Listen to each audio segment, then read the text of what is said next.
अस्सलाम वालेकुम नाजरीन, मैं हूं मोहम्मद अब्दुल हकीम। आइए देखते हैं आज का ये खबरनामा। साइबराबाद पुलिस की जानिब से असेंबली के सामने देर रात व्हीकल चेकिंग की गई है। व्हीकल चेकिंग के नाम पर रमजान के महीने में कई लोगों को भारी चालानात किए जा रहे हैं। हालांकि लोग मास्क लगाकर बराबर फिर रहे हैं, लेकिन दूसरे इन गलतियों में इनको निकालकर भारी चालानात किए जा रहे हैं और कोई इस ताल्लुक से बोलने वाला ही नहीं। आइए देखते हैं हमारे नुमाइंदे सैयद शाहिद की ये report.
Every child's success story starts here, like a multifaceted diamond. Every student who steps into Success School shines with brilliance, sculptured by teachers polished to perfection.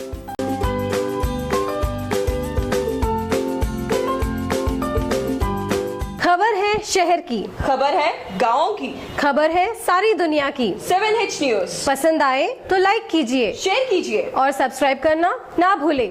7H news.